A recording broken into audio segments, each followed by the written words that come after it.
Oh, oke, sudah di-record ya. Jadi gitu ya ceritanya teman-temannya. Jadi kembali saya ulangi lagi, kita akan masuk ke upaya hukum. Ini sangat penting sekali ya sebagai tadi apa? Sarana untuk mencari keadilan ya. Jadi kata kuncinya apa? Upaya hukum itu sarana untuk mencapai keadilan. Dulu ya, kalau teman-teman belajar tentang sejarah hukum pajak ya, untuk melakukan sebuah upaya hukum ya, misalnya di zaman masa ya kekaisaran Inggris ya, teman-teman bisa cari film yang namanya Lady Godiva ya. Coba jadi googling tuh Lady Godiva ya. Nah, apa yang muncul, coba kita googling ya. Lady Godiva. Mana Google saya? Ini saya stop share dulu deh. Kita lihat teman-teman. Oke, saya share ulang. Ada berapa orang nih udah? Sudah ada banyak lah ya. Tadi apa? Lady Godiva ya. Lady Godiva. Ntar saya share ulang. Saya agak terkendala dengan ini. Apa namanya? Share tombol share mana? Ini ya. Share lagi. Share screen lagi ya. Oke. Mana tadi? Internet saya mana? Nah ini ya. Nah, buat teman-teman lihat Lady Godiva. Sudah tahu belum Lady Godiva itu apa? Lady Godiva ya. Nah, ya, saya enter ya. Internet lemot. Nah, ini ya. Jadi kalau kita lihat Lady Godiva itu ya, legenda Lady Godiva berkuda telanjang. Kenapa bisa sampai Lady Godiva ini berkuda? Lady Godiva ini seorang putri ya, seorang putri raja. Dia berkuda telanjang ternyata tujuannya untuk protes terhadap pemajakan yang eksesif di masa pemerintahan Inggris ya. Old English ya, di masa kekaisaran kalau tidak salah Raja Arthur apa siapa gitu ya. Pokoknya zaman bala lah itu ya. Dia rela telanjang demi turunkan pajak. Nah, ini salah satu bentuk upaya hukum juga sebenarnya, tapi ya kalau upaya hukum begini yang kemudian dimunculkan sekarang, nah tentunya pajaknya bukan tambah turun ya, malah tambah naik nanti ya. Itulah kira-kira contoh ya bagaimana upaya hukum itu sangat penting sekali. Dan tadi saya sempat ceritakan di kantor saya, begitu juga ya. Jadi ada orang kesal sekali karena PPN-nya tidak bisa dikreditkan gara-gara dia salah mencantumkan data di dalam PIB ya, pemberitaan impor barang. Jadi pemberitahuan impor barang itu buat teman-teman yang bekerja ataupun berurusan dengan ekspor impor itu adalah sama statusnya dengan faktur pajak ya. Kita Pak Ignatius ini udah ada ya, Pak Haji ya. Pak Haji. Jadi statusnya sama dengan faktur pajak ya Pak Ignatius ya. Statusnya sama dengan faktur faktur pajak ya. Faktur pajak masukan tentunya buat importir ya. Nanti kalau buat apa namanya penjual ya, importirnya menjual lagi ke apa ke dalam negeri ya kepada konsumen, itu akan menjadi ya pajak masukan ya, bisa dikreditkan. Nah, tapi kalau tadi ada kesalahan data, nah itu akan menjadikan faktur pajak yang cacat ya gitu ya Pak Ignatius ya. Nah, kalau di pajak itu bisa kena sanksi ya, bisa kena sanksi. Tapi kalau di bea cukai tidak ada sanksinya. Kesalahan data ya paling yaitu pada saat dia mengkreditkan dia tidak bisa mengkreditkan gitu ya.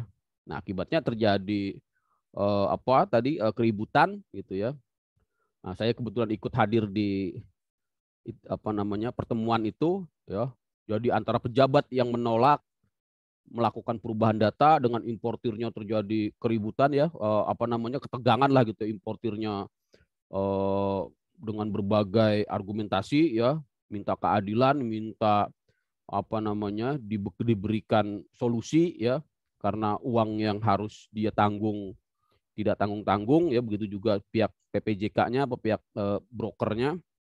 Nah, akhirnya sepertinya sudah tidak ada jalan lagi. Nah, tiba-tiba di akhir diskusi ya saya diberikan kesempatan untuk menanggapi ya, saya sampaikan ya, baik Bapak-bapak ya, pejabat dan juga importir wajib pajak, terhadap keputusan penolakan perubahan data itu merupakan bagian dari keputusan tata usaha negara yang bersifat konkret, individual dan final gitu ya. Jadi istilahnya kalau di dalam hukum itu keputusan tata usaha negara yang bersifat konkret, individual dan final. Artinya apa?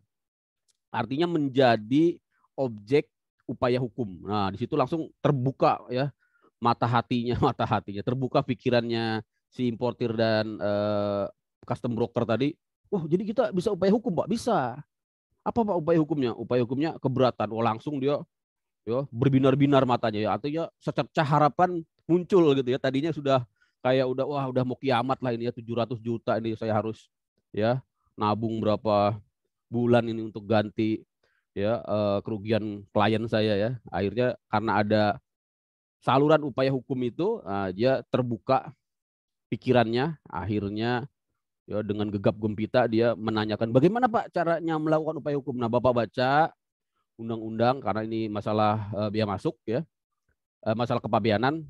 Jadi kalau walaupun ini masalah PPN tapi karena bersumber dari barang impor, tetap upaya hukumnya masuk ke undang-undang kepabeanan. Di undang-undang kepabeanan diatur juga sama sebenarnya dengan di undang-undang KUP, yaitu upaya hukumnya keberatan dan banding. Jadi Bapak bisa ajukan keberatan Pak gitu. Oh iya Pak, jangan sampai lewat. Saya bilang ya. Berapa hari Pak keberatan? 60 hari. Wah, dia cek tanggalnya, oh masih masuk. Ya, jadi dia sangat semangat sekali ya.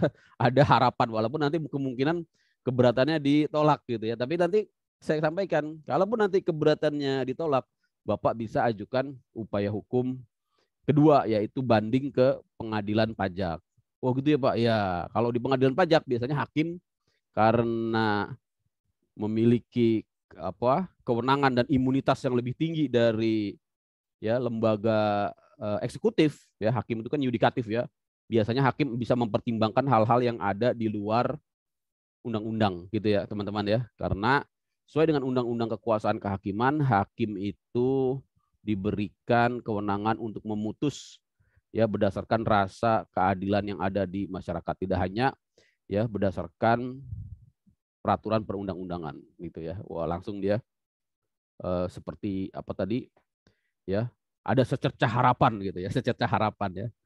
Minimal tidak terjadi keributan ya, tidak ribut terus di yang tidak ada hasilnya ya, debat kusir di meeting gitu ya, lebih baik lewat jalur upaya hukum. Itulah contoh betapa pentingnya upaya hukum, yaitu saluran yang diberikan kepada wajib pajak ya untuk teman-teman, untuk mencari keadilan gitu ya. Apa itu? Ternyata kalau kita belajar hukum pajak, ternyata salurannya banyak ya, salurannya banyak. Dan ini pun harus hati-hati karena salah memilih saluran, salah memilih jenis upaya hukum bisa berakibat upaya hukum kita menjadi sia-sia. Artinya ditolak atau istilahnya bukan ditolak ya, error in objecto, salah objek ya, atau error in objecto ya, salah objek. Ya biasanya itu nanti akan ditolak dalam bentuk putusan tidak dapat diterima ya kalau kita salah. Kenapa bisa salah? Bisa salah kenapa? Karena pertama ya alasannya tidak pas gitu ya, alasan atau argumentasinya tidak pas. Jadi masing-masing jenis upaya hukum ini mulai dari pembetulan surat keputusan di pasal 16, gugatan di pasal 23, ini undang-undang KUP ya teman-teman ya. Keberatan di pasal 25 dan 26, ya banding di pasal 27, pengurangan dan pembatalan ketetapan di pasal 36, dan PK di pasal 14 ini memiliki ya alasan ya yang berbeda dan juga objek yang berbeda. Nanti kita akan bahas satu-satu ya. Seperti misalnya kalau kita bicara tentang pembetulan, ini alasannya semata-mata harus karena berdasarkan sebuah kesalahan dari sebuah keputusan yang bersifat ya administratif ya. Jadi dapat saya katakan bersifat administratif. Misalnya kesalahan hitung ya, kesalahan penerapan norma ya, termasuk juga kesalahan yang bersifat human error ya, atau typo error ya, atau kesalahan yang bersifat clerical, misalnya salah ketik ya. Gitu ya teman-teman ya. Masuk ke sini. Nah, ya, jangan sampai hal-hal yang seperti itu masuk ke keberatan. Kalau kita sengketa keberatan, upaya hukum keberatan, ini sudah tidak lagi membahas hal-hal yang bersifat kesalahan formal ya. Kesalahan formal tadi kan, salah ketik, salah hitung, ya, salah mencantumkan angka, salah mencantumkan nama importir misalnya ya, salah mencantumkan NPWP di dalam suatu surat keputusan ya. Nah, ini masuknya ke pembetulan. ya teman-teman ya. Nanti eh, permohonan pembetulan ditolak, baru kita masuk ke gugatan. Nah ini ya. Jadi gugatan tuh kelanjutan dari pembetulan. Nah ini yang harus hati-hati ya. Karena lawyer taunya kan namanya upaya hukum gugatan ya. Wah dikit-dikit gugat ya. Di hukum pajak beda ternyata ya. Yang disebut gugatan tuh kelanjutan dari proses pembetulan atau kelanjutan dari proses pengurangan dan pembatalan. Ini yang agak-agak rumit teman-teman. Mungkin nanti kalau sekarang kurang nyimak nanti ditonton lagi YouTube-nya ya. Karena ini sangat penting sekali dan jarang yang menguasai ini ya, kecuali orang yang emang benar-benar berkecimpung di hukum pajak ya. Lawyer jarang ya, termasuk kuasa hukum pajak juga ya. Akuntan saya lihat karena biasa fokus di proses pemeriksaan saja ya, tapi tidak fokus di jarang yang masuk menempuh ke upaya hukum ya. Kenapa? Mungkin karena banyak pertimbangan ya. Karena tidak mau terlalu berseteru dengan fiskus ya, karena ya memang ada hal-hal di luar hukum lah ya, hal-hal sosiologis ya, biasanya tidak enak gitu ya, karena kan hubungan dengan kantor pajak itu hubungan yang berlangsung ya terus menerus gitu ya. Kalau dikit-dikit upaya hukum, dikit-dikit ya keberatan, dikit-dikit banding. Kalau keberatan sih nggak masalah ya. Biasanya nanti kalau udah masuk ke banding ini karena ya atau gugatan ya, karena kita berhadap-hadapan di depan hakim ya, itu ya kadang-kadang terjadi hard feeling lah gitu ya, hard feeling ya, perasaan nggak enak, apalagi pas sidang itu terjadi suasana yang saling menjatuhkan itu ya. Makanya di sini saya pun wanti-wanti ya kepada teman-teman nanti yang menjadi kuasa hukum ya, sebaiknya dihindari konfrontasi yang tidak perlu gitu ya, karena bagaimanapun ya eh, orang pajak juga manusia gitu ya. Orang pajak juga manusia gitu. Ya saya merasa gitu ya, saya merasa kalau saya hadir di sidang kok ini lawan kok nyebelin banget gitu ya. Padahal kan kita berseteru itu cuma urusan pajak gitu ya, urusan PPN, kita nggak ada urusan pribadi loh gitu. Tapi kalau dia itu terlalu ya gitu ya teman-teman, bagaimanapun kita manusia gitu ya, kok terlalu lebay gitu ya, terlalu bahkan pernah saya dikatakan sidang itu dikatakan sesat gitu ya. Wah ini bapak ini sesat ya, bapak ini bodoh. Waduh, saya kan itu ya. Oh besok awas ketemu di ketemu di pelabuhan ya, tak sikat ya. Itu kan maksudnya gitu ya. Kita sebagai ini apa namanya nasihat dari saya lah gitu ya. Kita boleh membela klien tapi ya maksudnya yang profesional lah gitu, yang profesional. Dan hakim pun saya lihat tidak akan melihat gitu ya, tidak akan mempertimbangkan hal-hal yang bersifat berlebihan seperti itu. Lebih baik proporsional saja gitu ya, sesuai dengan argumentasi gitu ya, yang benar-benar meyakinkan gitu ya. Ini aja dari saya, apa namanya, masukan aja gitu ya teman-teman ya. Jadi itu tadi apa teman-teman, jenis-jenis upaya hukumnya. Jadi ada pembetulan, ada gugatan ya. Gugatan tadi kelanjutan dari pembetulan ya, dan juga kelanjutan dari pengurangan ya, pengurangan dan pembatalan. Jadi pasal 36 ini ya berbeda dengan pasal 16 ya.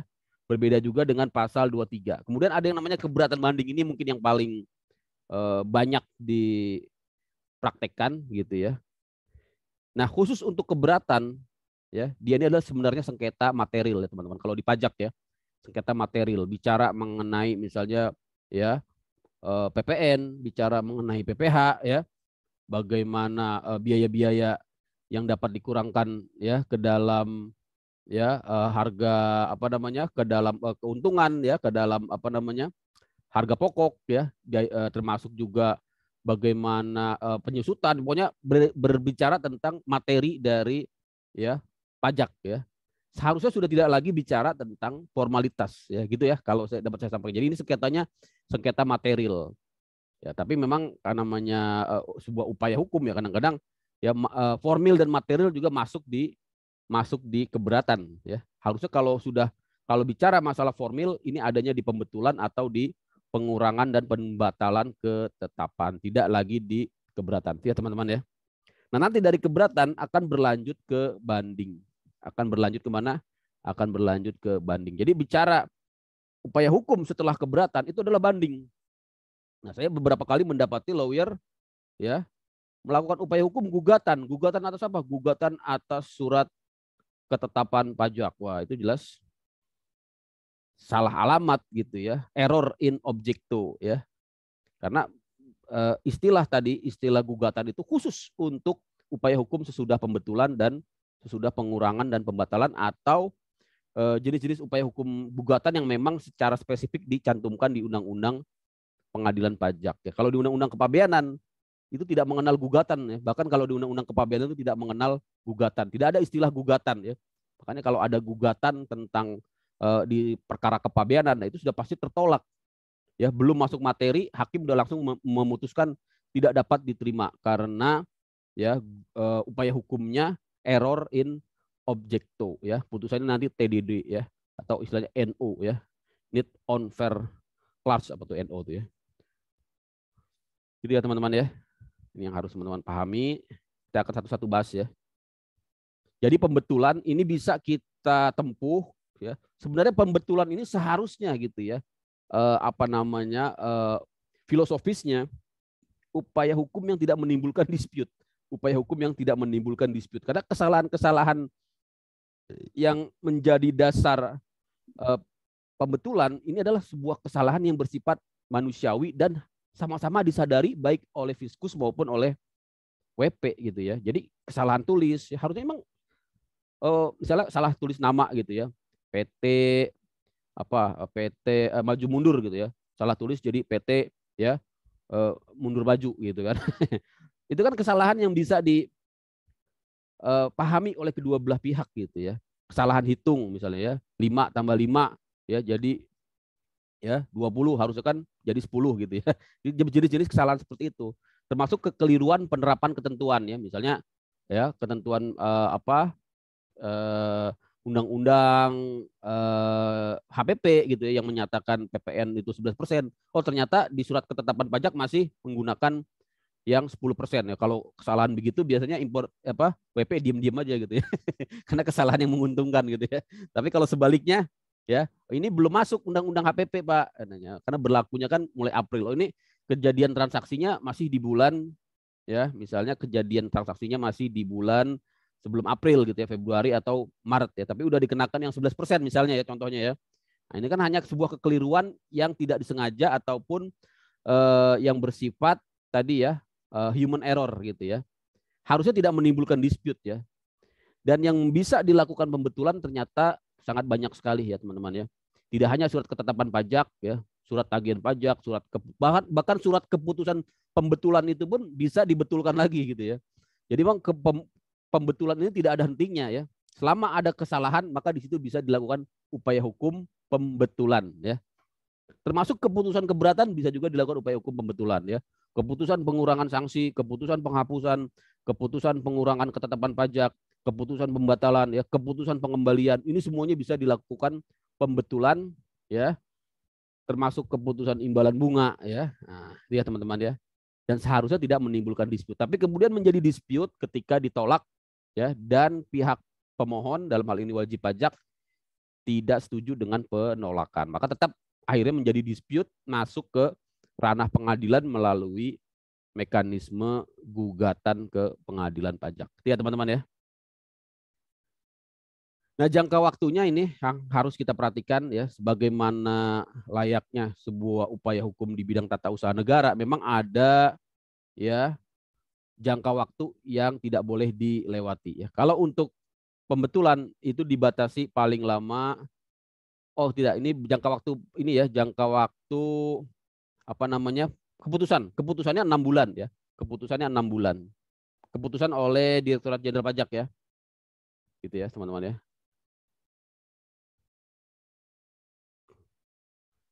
Kalau jangka waktu pemohon berapa ya? Nanti saya lupa. Di pasal 16 ya, saya lihat dulu ya. Pasal 16. Ada yang tahu berapa lama jangka waktu pembetulan yang dilakukan oleh pemohon? Pemohon itu maksimal saya bacakan ya, atas permohonan wajib pajak atau karena jabatannya Direktur Jenderal dapat membetulkan ya. Surat kebutuhan. Di sini tidak diatur ya, teman-teman ya. Tidak diatur jangka waktunya. Jadi memang sejak kapan diketemukannya ya bisa diajukan pembetulan ya gitu ya teman-teman ya. Nanti saya cek lagi ya. Nah, kemudian gugatan tadi ya. Jadi kelanjutan dari proses hukum, upaya hukum pembetulan ini akan bermuara di gugatan. Dan gugatan ini juga menampung berbagai jenis upaya hukum selain keberatan banding. Jadi kata kuncinya itu ya.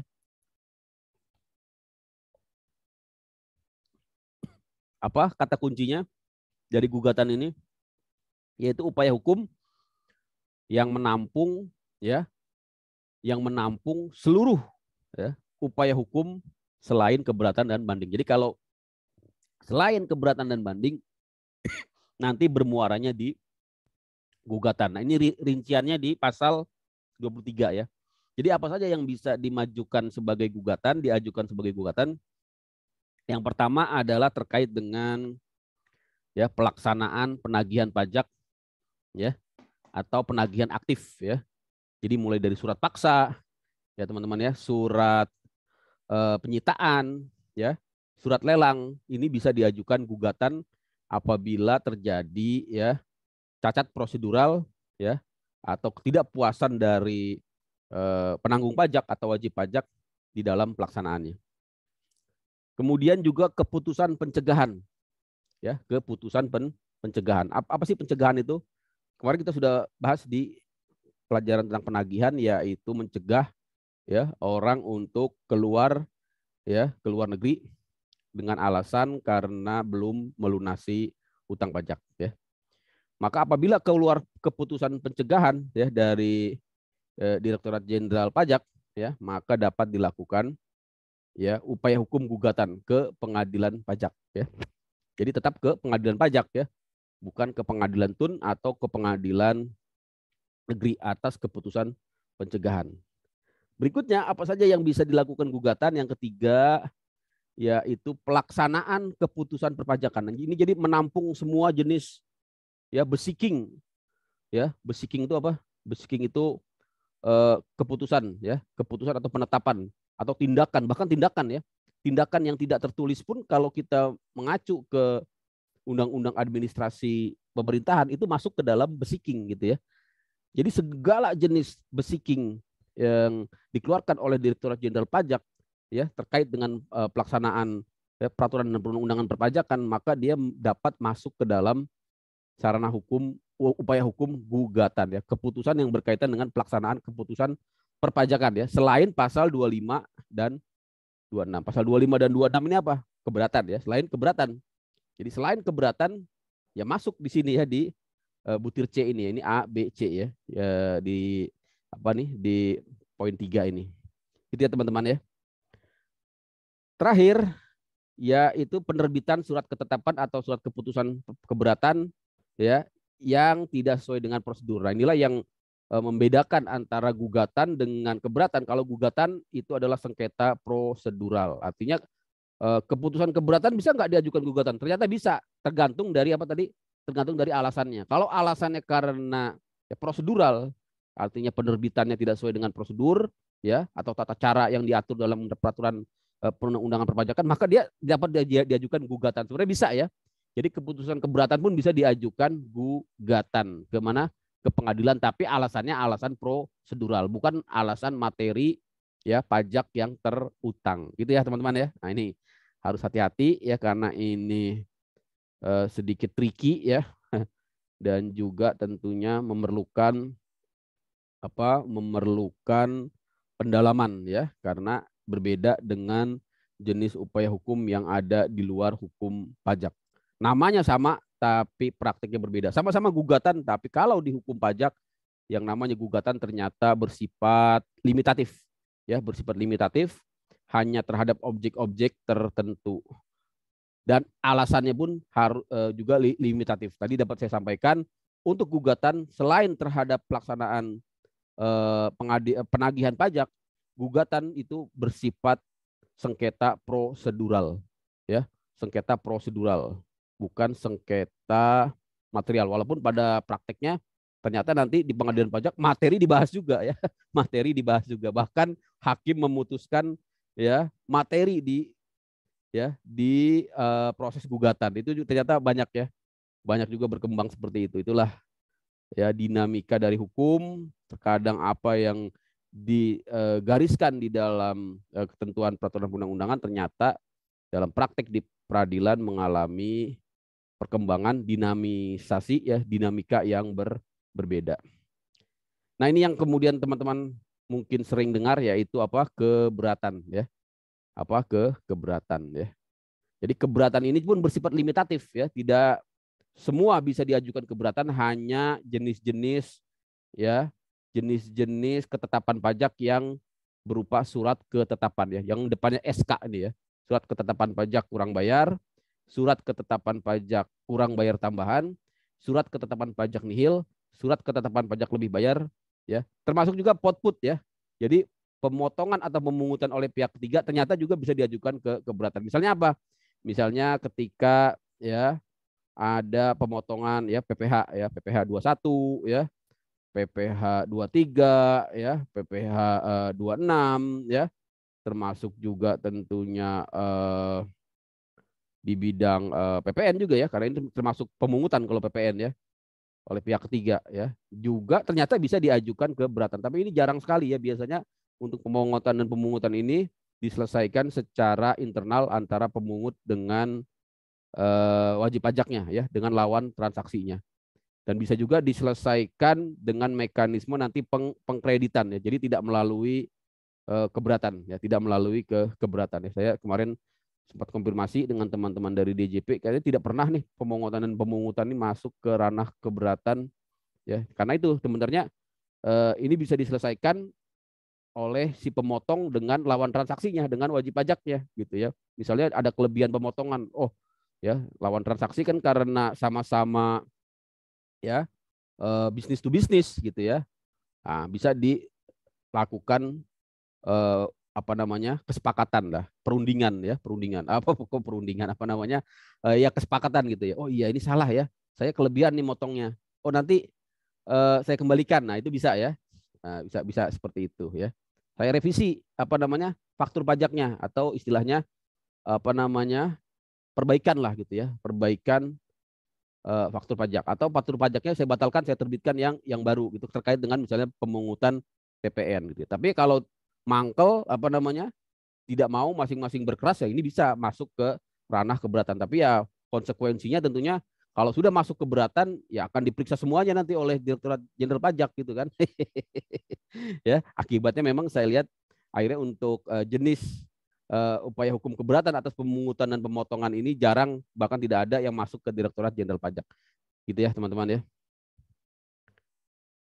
Syarat-syaratnya ini ya, syarat-syaratnya teman-teman bisa baca. Yang paling penting ini ya, jangan sampai lewat dari 3 bulan. Ya, karena kalau sudah lewat dari 3 bulan, maka ya hak untuk mengajukan keberatan menjadi gugur. Berarti tidak bisa upaya hukum lagi, masih ada ya tadi ya, upaya hukum pembetulan, ya upaya hukum pembatalan. Nanti pembatalan dan penghapusan sanksi kita akan lihat di slide berikutnya. Saya kira itu ya untuk keberatan.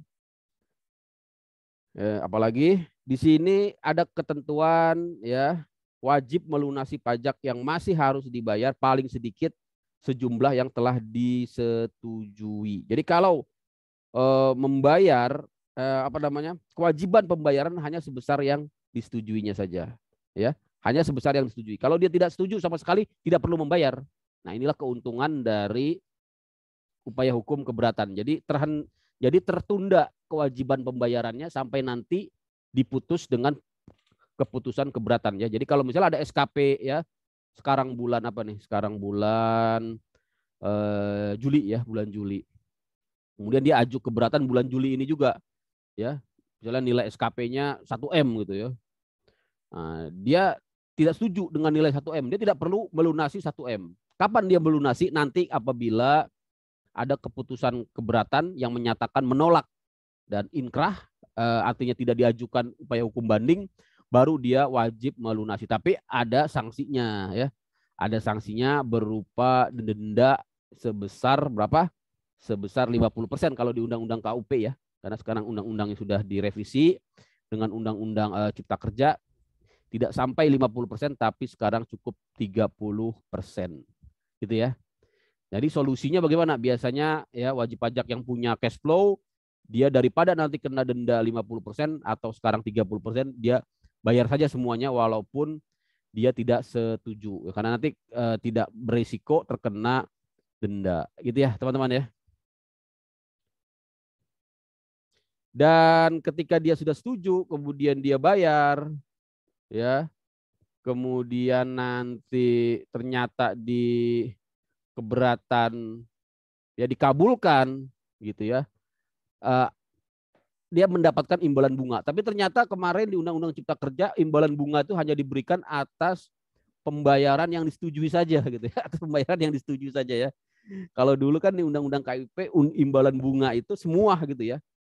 Ya, mau yang disetujui atau tidak disetujui, selama dia masuk ke dalam kas negara, kemudian putusan keberatan menetapkan utang pajak yang jauh yang lebih kecil, ya, sehingga ada pengembalian, ya tidak hanya dia berhak atas pengembalian, tapi juga dia berhak atas imbalan bunga. Tapi ternyata di Undang-Undang Cipta Kerja imbalan bunganya nah ini yang kemudian banyak meresahkan di kalangan konsultan pajak ya. Ini ada konsultan pajak nih, Mas David, mana Mas David nih? Masih sibuk ngurusin PPS nih. Mana Mas David? Gak ada. Ya, kemarin di kelas sebelah ya, kebetulan ada konsultan pajak, dia cerita sama saya. Saya juga baru tahu itu karena konsultan pajak pasti jauh lebih apa namanya, update lah ya, karena kan langsung berhubungan tiap hari. Gitu ya teman-teman ya. Apalagi upaya hukum keberatan yang perlu teman-teman tahu ya, keberatan yang tidak memenuhi persyaratan bukan surat keberatan ya. Tadi persyaratannya ya, dalam jangka waktu 3 bulan, kemudian dalam bahasa Indonesia ya tadi ya di slide sebelumnya. Kemudian apalagi, coba saya lihat lagi. Kita mundur lagi dikit ya. Tadi belum saya bacain. Syaratnya ini ya. Sorry. Nah ini ya. Kok keberatan. Sorry. Tata cara pengajuan. Mana sih? Nah ini ya. Bukan. Sorry. Jadi ke sini sih. Jadi intinya itu untuk keberatan. Jadi keberatan diajukan atas ini ya, SKP ya, dan output pihak ketiga gitu ya. Ya, ini baca aja segera. Ya, ini prosesnya ya. Prosesnya berapa lama? Akan diproses maksimal 12 bulan ya. Apabila dalam jangka waktu 12 bulan tidak ada surat ketetapan atau surat keputusan keberatan, maka keberatan dianggap diterima. Ini yang disebut dengan asas fiktif positif ya. Asas fiktif positif ini berlaku di ya proses keberatan. Ada nggak keberatan yang sampai 12 bulan tidak diputus? Ada ternyata ya, karena saking banyaknya ya keberatan yang masuk ke Direktorat Jenderal Pajak ya, ada beberapa yang lupa. Biasanya lupa ya. Kenapa? Biasanya pejabatnya mutasi ya. Mutasi, dia lupa. Biasanya kan kalau udah, halo, siap, silakan, siapa ini? Tadi ada suara halo-halo. Kok nggak jadi? Oke, silakan langsung aja kalau mau ada yang ditanyakan. Itu ya teman-teman ya. Untuk keberatan. Nah ini contoh surat keberatan ya. Contoh surat keberatan yang tidak memenuhi persyaratan formal. Coba ya teman-teman lihat ya. Kenapa surat keberatan ini tidak memenuhi persyaratan formal?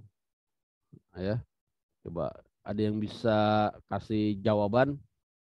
Kenapa surat keberatan ini tidak memenuhi persyaratan formal?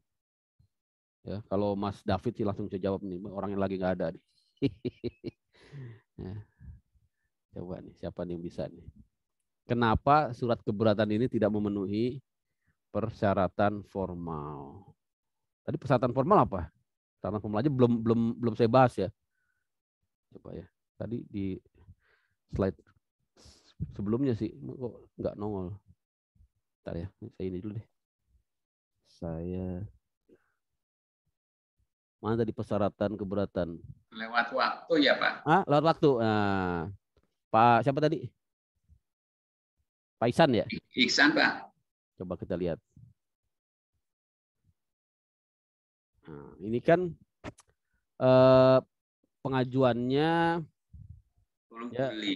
10 Juli ya. SKP-nya 3 April. 3 April ya. April Mei, Juni, Juli, lewat 3 bulan ya, lewat 3 bulan, betul sekali.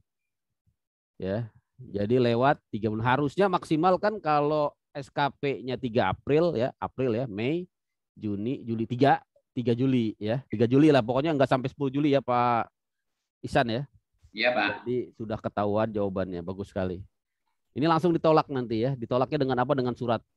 Ada surat penolakan, tidak diterbitkan skep keberatan. Dan ada lagi nih Pak, tidak hanya dia lewat waktu, ada lagi yang bikin dia tidak sah secara formal. Ini yang kadang-kadang dianggap sepele, tapi sebenarnya sangat berbahaya. Ini nih yang saya muter-muter itu.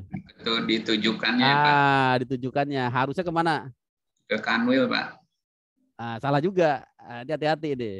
Karena di undang-undang menyatakan keberatan kepada Direktur Jenderal Pajak. Iya, ke DJP. Ke Direktur Jenderal ya. Ini juga sepele, tapi sebenarnya tapi biasanya sih dikasih tahu nanti ya. Jadi kalau pemeriksa pajaknya baik dan waktunya masih ada, dikembalikan. Ini Pak, perbaiki Pak. Ya, tapi kalau sudah mepet di hari yang terakhir, mengajukannya di hari ke-90 ya, di 3 bulan terakhir, ya mau dikembalikan juga sudah nggak bisa, ya akhirnya memang diputus dengan keputusan menolak secara formal atau TDD ya, tidak dapat diterima ya teman-teman ya. Jadi ada 2 nih kesalahannya. Pertama, tidak ditujukan kepada tim pemeriksa, ya, harusnya kepada Direktur Jenderal Pajak. Kedua, waktunya lewat dari 3 bulan gitu ya. Ditandatangani oleh direktur, ini sudah benar ya, direktur. Ada juga ya yang salah, yang menandatangani manajer ya, manajer pajak apa, tax manager. Nah, ini nggak boleh ya. Harus ditandatangani oleh yang berhak, yaitu direksi atau pengurus yang namanya tercantum di akta perusahaan gitu ya. Hati-hati ya. Saya kira itu aja. Bahasa sudah, Hanya, bahasa. Pak. Siap. Kalau yang menandatanganinya tax manager, tapi dia punya Kuasa dikasih ya. surat kuasa, Boleh, Pak? boleh. Yang penting surat kuasanya sebelum penandatanganan itu ya. Ya, Pak. Jangan juga ya, udah telanjur taken, diminta surat kuasa baru bikin. Wah, tanggalnya udah lewat, bukan udah lewat, tanggalnya masih lebih muda gitu ya. Nah, ini yang nanti masalah juga ya. Tapi ya masalah ya. Ya saya sih tidak menganjurkan dibuat tanggal mundur gitu ya. Tapi ya ini harus diwaspadai lah gitu ya. Tanggal ini kadang-kadang masalah sepele gini ya, ternyata kalau dihukum itu jadi apa namanya, jadi pertimbangan gitu ya. Nah, ini contoh surat keberatan yang benar ya, ditujukan ke Direktur Jenderal Pajak tadi ya, jangka waktunya ya 2 Juli ya, karena maksimal kan 3 Juli ya, mencantumkan, yang ini penting juga ya, mencantumkan jumlah pajak yang seharusnya menurut versi si wajib pajak atau pemohon ya. Jadi misalnya di sini di SKP-nya 8 juta ya, dia inginnya 6 juta saja gitu ya. Nah, ini yang pas begini ya. Kalau yang sebelumnya kan nggak mencantumkan, mana sih? Sorry.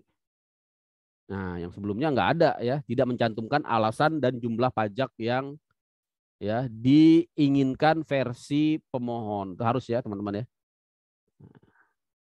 Saya kira itu ya untuk keberatan. Nanti teman-teman bisa jadikan upaya hukum keberatan ini sebagai sarana untuk upaya hukum ya, agar tercapai keadilan ya yang diinginkan sesuai dengan sesuai dengan peraturan perundang-undangan ya, dan juga sebagai hak dari wajib pajak. Nah, ini yang juga dapat ditempuh selain keberatan, yaitu pengurangan ya, istilahnya pengurangan atau penghapusan sanksi dan atau ketetapan pajak. Jadi ada 3 di sini, ada pengurangan, ada penghapusan sanksi, ada ya penghapusan ketetapan pajak. Jadi ketetapan pajaknya bisa dihapus ya, tidak hanya sanksinya.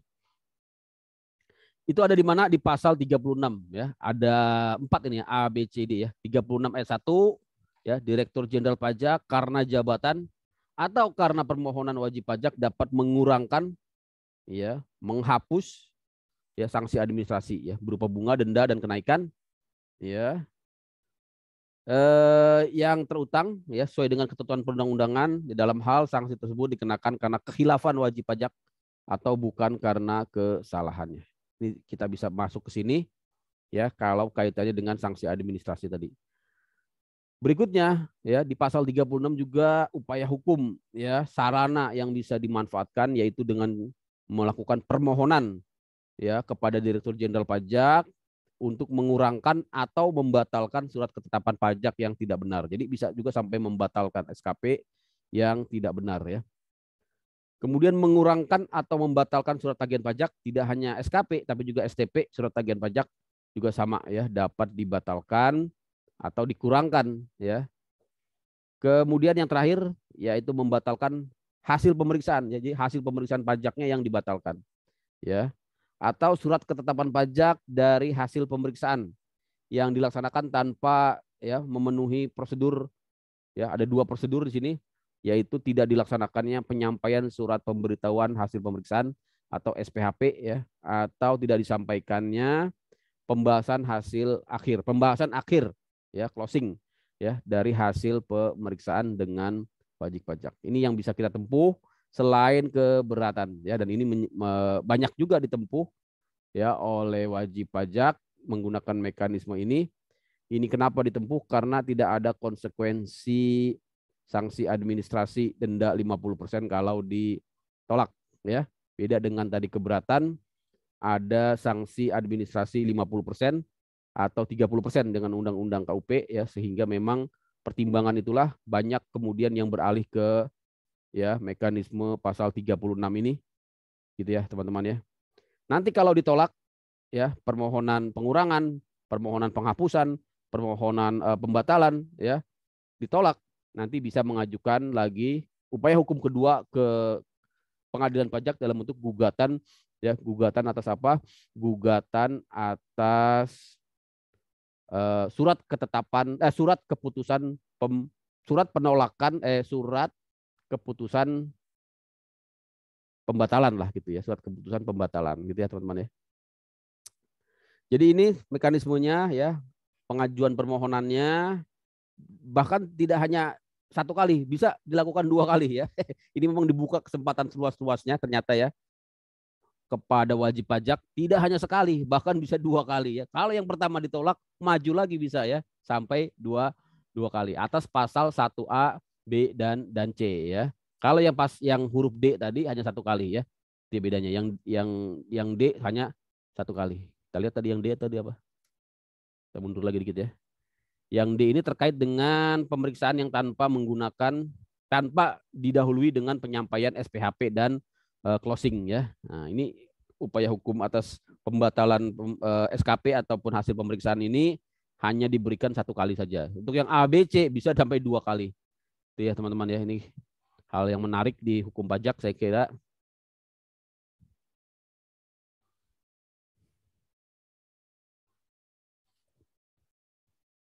Oke, berikutnya keputusannya diambil dalam jangka waktu 6 bulan ya. Beda dengan keberatan tadi ya yang 12 bulan. Kalau untuk keputusan permohonan pembatalan ya di pasal 36 ini ya, itu adalah 6 bulan gitu ya. Apabila lewat dari 6 bulan maka dianggap dikabulkan. Juga di sini berlaku apa? Berlaku asas fiktif positif. Gitu ya. Berlaku asas fiktif positif. Gitu ya. Kemudian juga harus menyampaikan ya data dan keterangan secara tertulis ya. Apabila diminta ya, Direktur Jenderal wajib pajak ini ya, pajak wajib menyampaikan data-data ya, memberikan keterangan secara tertulis hal-hal yang menjadi dasar untuk menolak permohonan ya pasal 36 ini. Saya kira itu ya. Nah, berikutnya kita akan masuk ke banding yaitu di pasal 27. Jadi kalau bicara banding dia hanya 1 yaitu atas keputusan keberatan gitu ya. Jadi beda dengan peradilan umum. Kalau di peradilan umum banding itu kan upaya hukum kedua atas gugatan ya. Ternyata kalau di hukum pajak ya, di Undang-Undang Pengadilan Pajak dan di Undang-Undang KUP, banding itu sama dengan gugatan ya, ininya levelnya ya, fasenya ya, apa namanya? Stage-nya ya. Sama dengan gugatan. Jadi bukan berarti banding itu kelanjutan dari gugatan. Kalau di peradilan umum kan gitu ya. Gugatan dulu, misal gugatan ke pengadilan tata usaha negara atau gugatan ke pengadilan negeri dalam perkara perdata, baru nanti lanjut banding ke pengadilan tinggi atau pengadilan tinggi tata usaha negara ya. Tapi ternyata di hukum pajak beda ya. Banding itu kelanjutan dari keberatan. Sedangkan gugatan tidak ada hubungannya dengan keberatan dan banding. Dia upaya hukum tersendiri ke pengadilan pajak. Gitu ya teman-teman ya. Nah ini yang agak berbeda ya. Kemudian di sini dikatakan ternyata di Undang-Undang KUP ini ya, pasal 27 ayat 2, putusan pengadilan pajak merupakan putusan pengadilan khusus di lingkungan peradilan tata usaha negara. Jadi sebenarnya ini sudah memberikan ketegasan ya bahwa pengadilan pajak itu pengadilan khusus, lex spesialis dari pengadilan tata usaha negara. Tapi kembali saya sampaikan, mungkin sebelumnya juga sudah pernah, ternyata juga di pengadilan tata usaha negara juga ada beberapa putusan pengadilan tata usaha negara yang juga ya memeriksa dan memutuskan sengketa di bidang perpajakan gitu ya. Misalnya nanti saya kasih contoh, teman-teman bisa googling lah itu ya, putusan pengadilan tata usaha negara Surabaya kalau tidak salah ya, yang membatalkan SKP surat ketetapan pajak dari KPP Gresik ya. Nah, ternyata pada faktanya secara empiris perkara pajak ya atau surat ketetapan pajak juga bisa dibatalkan oleh pengadilan tata usaha negara, padahal seharusnya secara lex spesialis harusnya menjadi ranah kewenangan dari pengadilan pajak. Itu ya teman-teman. Ini bisa menjadi bahan riset teman-teman yang ingin mendalami pengadilan pajak ya atau mendalami upaya hukum sebagai bagian dari nanti tugas akhir ya. Tugas akhir kan nanti bikin jurnal ya, enggak, sekarang udah tidak bikin skripsi lagi ya, sudah lebih mudah kalau jurnal saya kira ya. Yang penting teman-teman submit, tapi tetap harus di bawah bimbingan seorang dosen ya. Nah, saya kira teman-teman juga bisa mendapatkan nilai plus, yaitu punya publikasi ilmiah. Tentunya kalau buat branding itu jauh lebih baik ya, karena publikasi ilmiah itu dibaca oleh publik gitu ya. Bentar ya, ada alarm. Harus absen ini. Masih WFA nih, masih. Kalau udah ya tatap muka full nanti ya berat juga ini ya. Mudah-mudahan sih ya masih online aja lah ya. Lebih efektif juga sebenarnya ya. Iya Pak, lebih baik online Pak. Iya. Oh Pak Hoki udah ada nih ya. Iya maaf Pak, rapat tadi. Dari tadi kayaknya ada yang kurang apa. Ini ternyata Pak Hoki belum.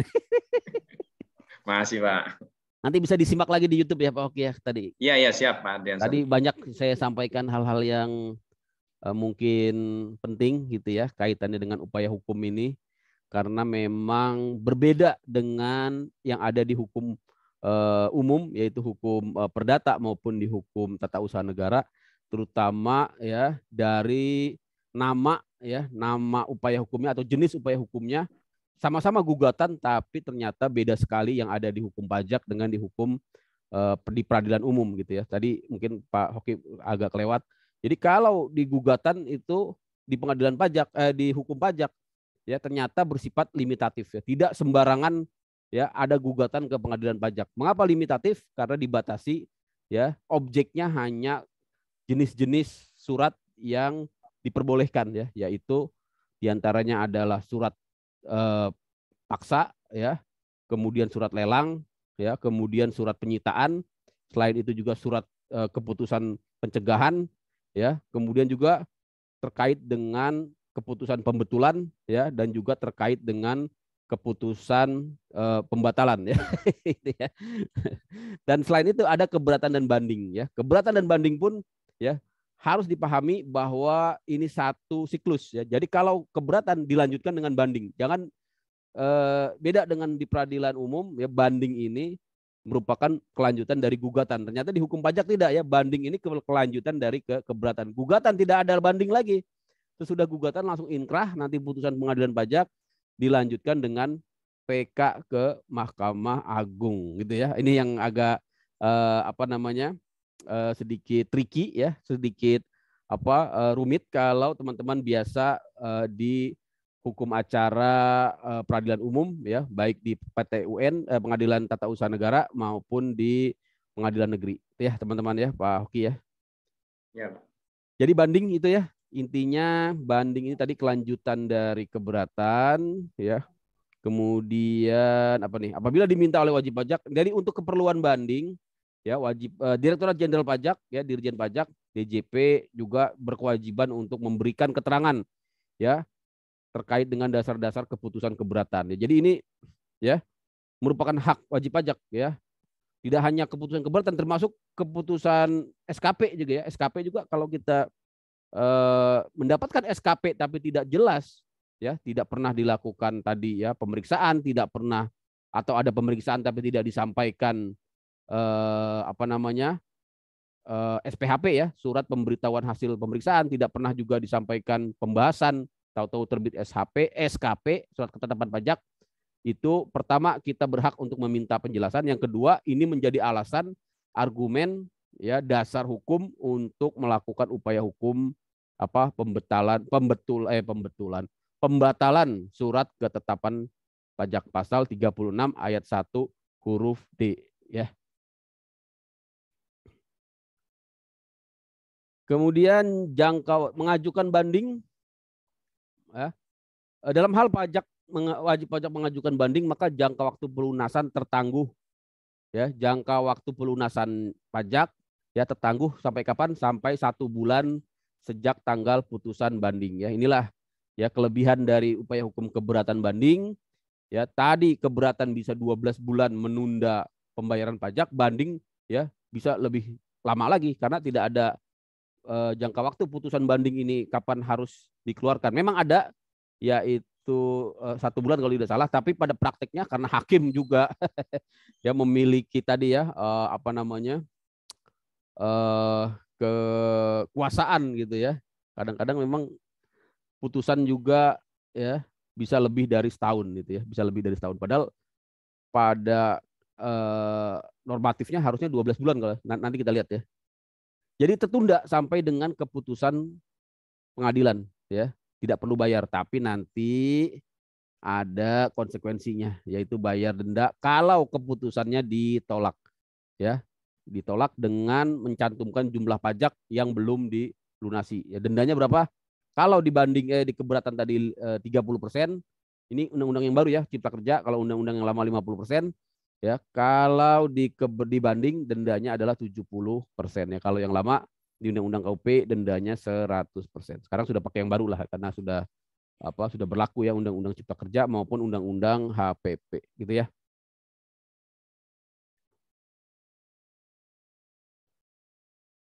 Jadi jumlah pajak yang belum dibayar pada saat pengajuan banding tidak termasuk utang pajak. Jadi dia belum berutang ini ya kalau dia banding. Jadi utangnya tertangguh ya istilahnya ya. Lihat teman-teman ya.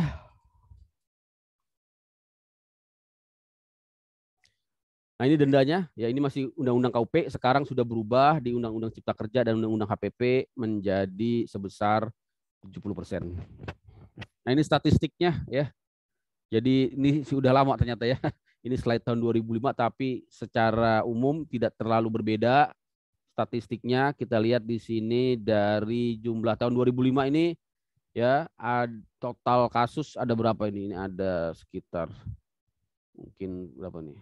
600, 300, sekitar 3.000-an lah ya. 3.000 enggak sampai ya.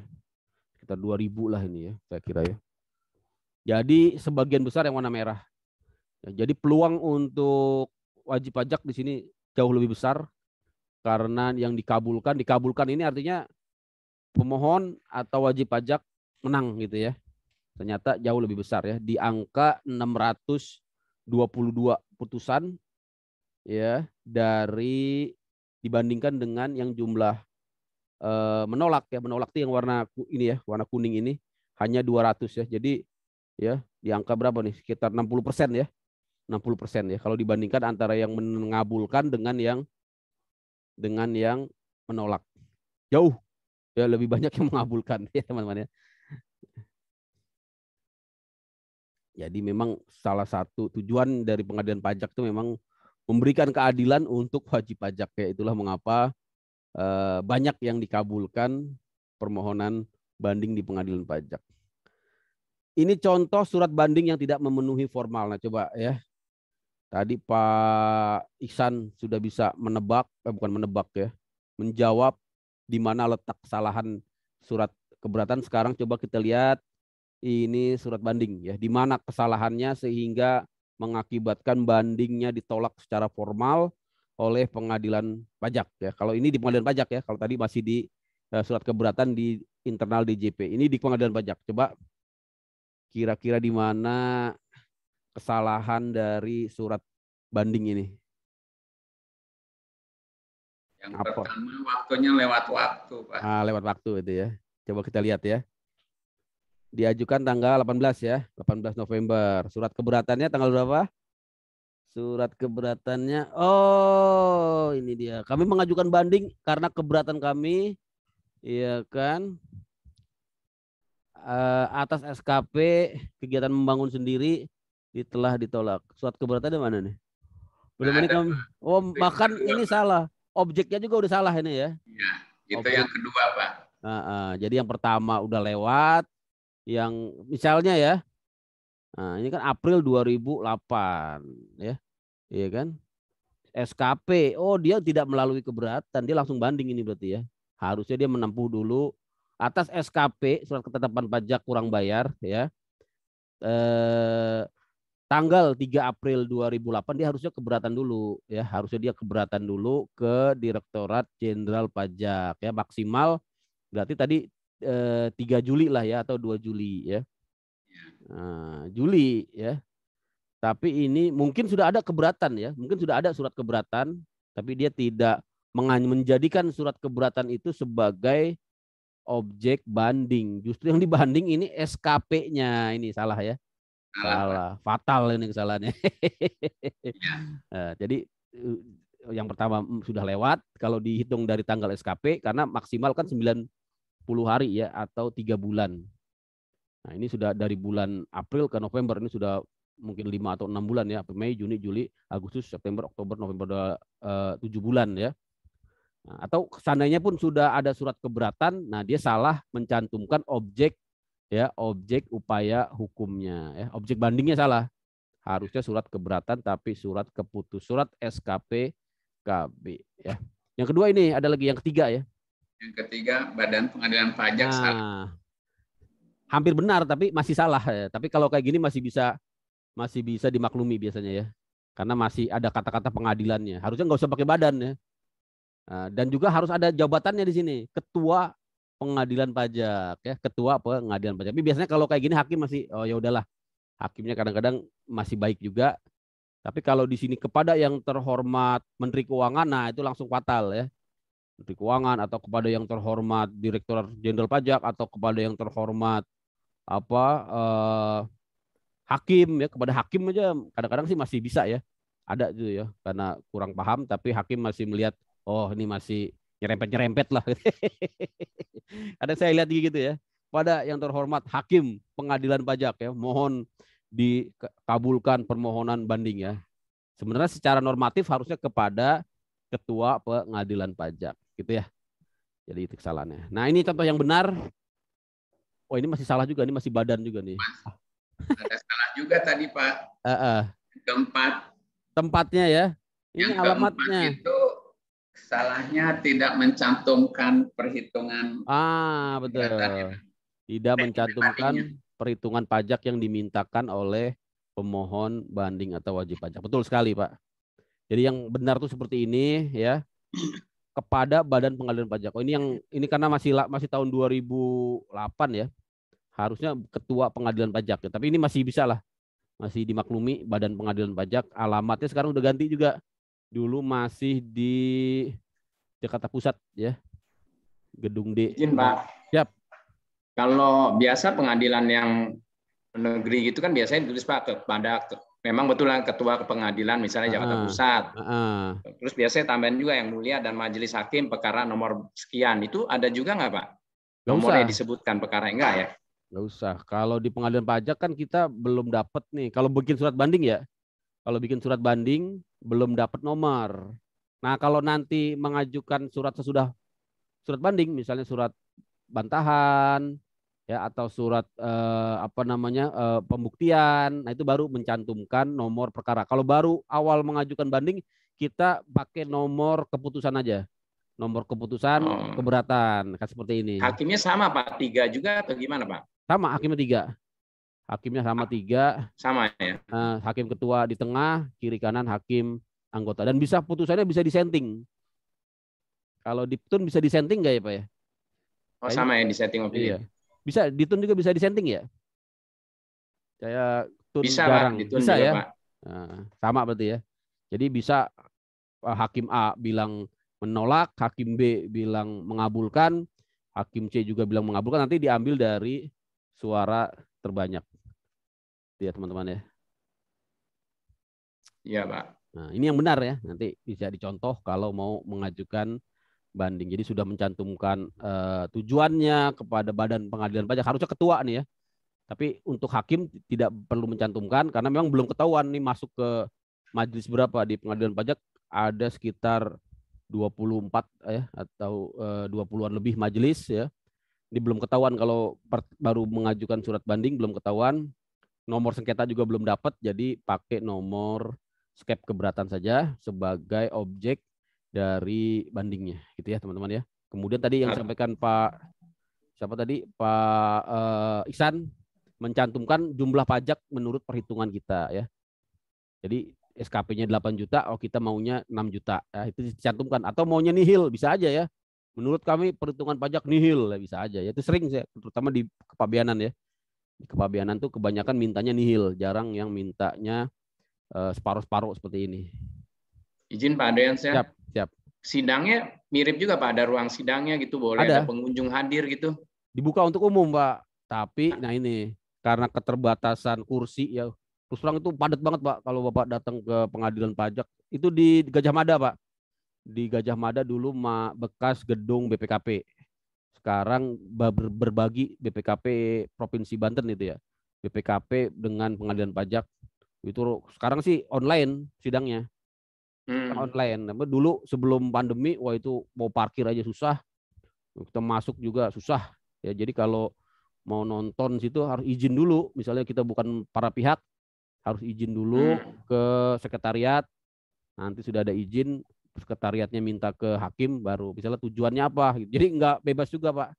Walaupun katanya terbuka untuk umum, tapi hakim berwenang juga ternyata untuk mengatur siapa-siapa yang boleh masuk ke pengadilan pajak gitu Pak. Kalau kita bilang mahasiswa mau belajar boleh nggak gitu ya? Mahasiswa boleh, nanti boleh. Boleh nah ya? nanti dari IBLAM ini ya, boleh nanti Iya. dari ketua kelas atau itu ya, mungkin mau kunjungan ke pengadilan pajak nanti bisa. Nanti saya juga banyak di situ, kebetulan kepala bagian umumnya orang bea cukai juga senior saya, dia bisa kita ini. Penting Pak, biar tahu Pak. Biar tahu. Bisa itu nanti. Siap Pak, makasih Pak. Siap. Itu ya untuk ini teman-teman, untuk cara mengajukan banding. Ini contohnya. Nah PK sekarang PK yang terakhir, ternyata tadi kita sudah belajar tentang upaya hukum internal di DJP, yaitu yang namanya pembetulan, yang namanya pembatalan, yang namanya pengurangan, yang namanya keberatan ya. Kemudian berlanjut ke gugatan dan banding di pengadilan pajak yang terakhir ya. Semuanya itu akan bermuara di yang namanya peninjauan kembali atau PK ya. Di PK diatur di mana? Diatur di Undang-Undang Mahkamah Agung, selain itu juga diatur di Undang-Undang Pengadilan Pajak. Ya, secara normatif PK hanya 1 kali, tapi sekarang sudah tidak ada lagi. Dulu sempat PK di atas PK ya, karena adanya euforia putusan, kalau tidak salah putusan pidana itu ya, atas kasusnya kalau tidak salah mantan IBLAM juga ya, Ansari Asar. Nah itu kan PK di atas PK ya, PK di atas PK. Jadi PK bisa 2 kali. Tapi itu putusan pidana. Ternyata di pengadilan pajak ngaruh juga ya. Ada yang PK di atas PK dan oleh Mahkamah Agung diterima juga berkasnya. Bahkan diputus menganulir putusan PK yang pertama. Wah itu kacau sekali ya. Akibatnya ya kapan mau selesainya kepastian hukum ya. Habis PK lagi, ntar PK lagi selesai. Tapi sekarang rupanya sudah ditertibkan, saya lihat sudah tidak ada lagi. Begitu ada PK di atas PK, dari Mahkamah Agung langsung menolak secara formal. Memang ini tergantung Mahkamah Agung ya, tergantung di Mahkamah Agungnya ya, karena yang punya kuasa kan Mahkamah Agung. Yang buat peraturan juga Mahkamah Agung ya, walaupun undang-undangnya ada, tapi ternyata ya itu ya, faktanya ada PK di atas PK.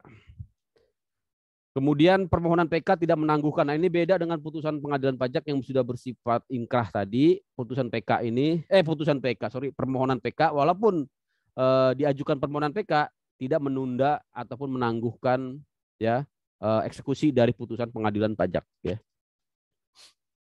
Kemudian dapat dicabut oleh pemohon, ya pemohon PK.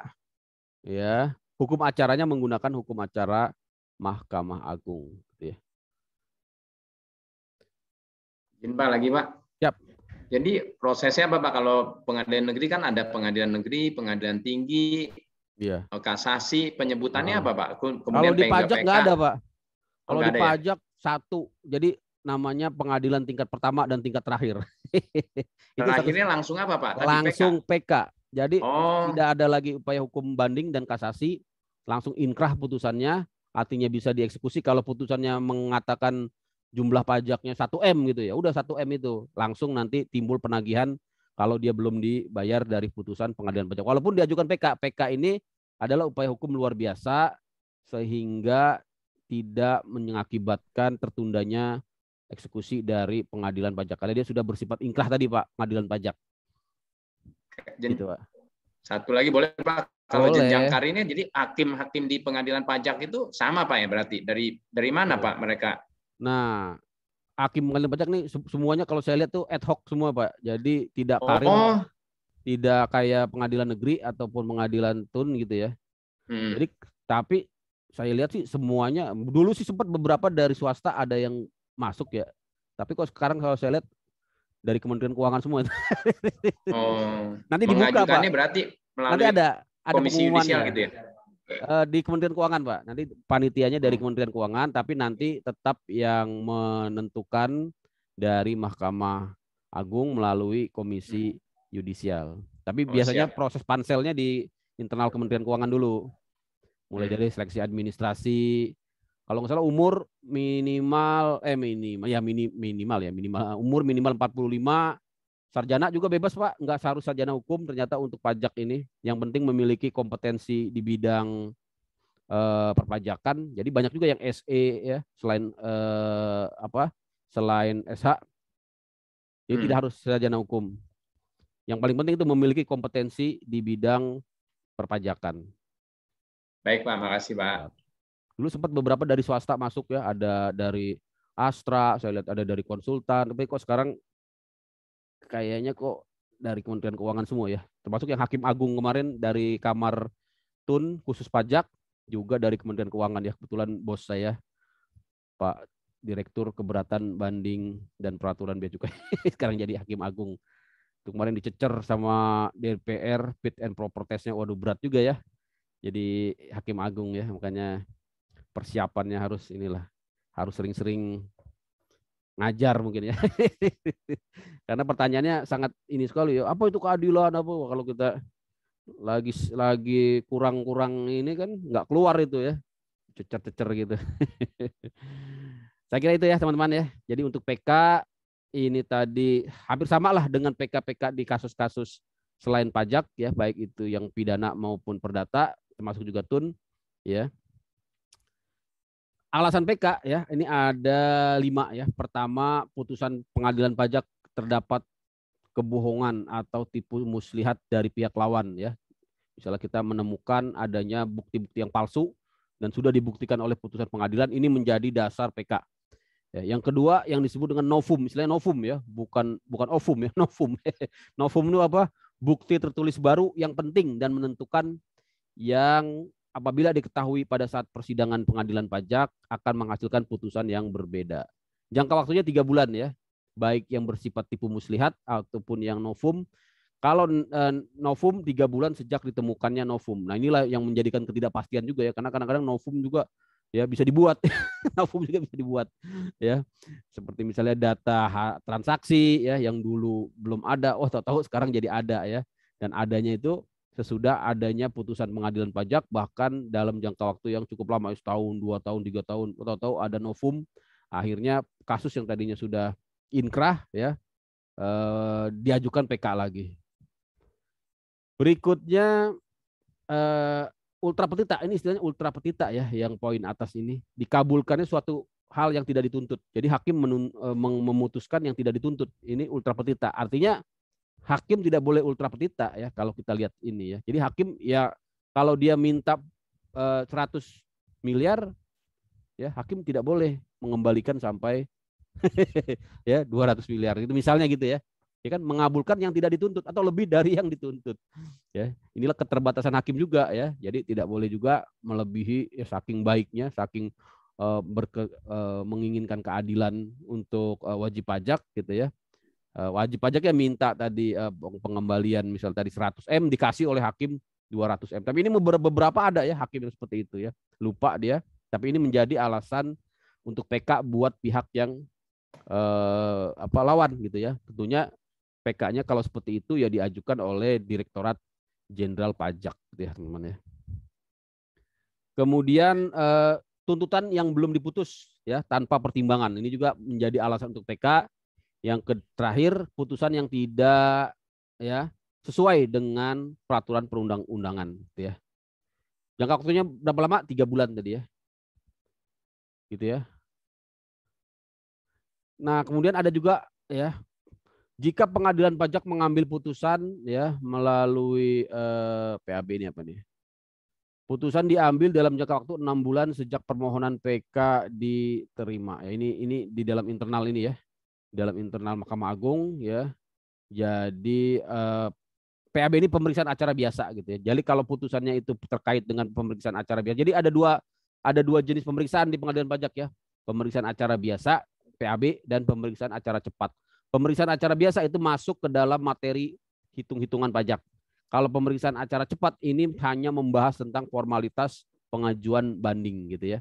Jadi kalau putusan PK itu atas pemeriksaan acara biasa itu dalam jangka waktu 6 bulan ya, putusan diambil, putusan PK ya diambil dalam jangka waktu 6 bulan, tapi pada faktanya ya putusan PK ya ada yang setahun ya, 2 tahun 3 tahun baru keluar ya. Tapi ya namanya Mahkamah Agung ya, yang paling tinggi ya, siapa yang bisa melawan gitu ya, sudah keluar putusannya ya. Ya inilah menjadi PR juga ini ya, pengawasan di Mahkamah Agung. Saya lihat banyak sekali putusan PK itu yang terbit ya udah lama ya, tahun-tahun baru terbit ya, bahkan tidak terbit putusan. Sekarang tumpukan atas putusan PK itu sudah sangat banyak sekali, ribuan kayaknya ya. Nah inilah, padahal secara normatif dalam jangka waktu 6 bulan sejak permohonan PK diterima ya, putusan sudah dapat diambil gitu ya. Saya kira itu teman-teman.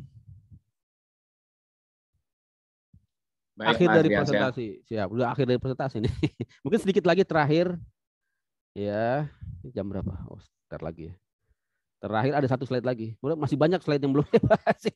Tentang biaya materai belum, tapi teman bisa baca lah. Biaya materai intinya sekarang 10.000 ya. Nah, kemudian yang dimateraikan tentunya terkait dengan dokumen-dokumen keperdataan dan juga dokumen dalam rangka pembuktian di pengadilan ya. Untuk pajak daerah ini ada banyak sekali slide-nya. Saya belum sempat share ke teman-teman. Pajak daerah ini sebenarnya nggak masuk ke dalam UTS dan UAS, hanya pengayaan saja. Hanya nggak saya kasih. Masih di pengadilan pajak ya. Tadi hukum acara sudah belum?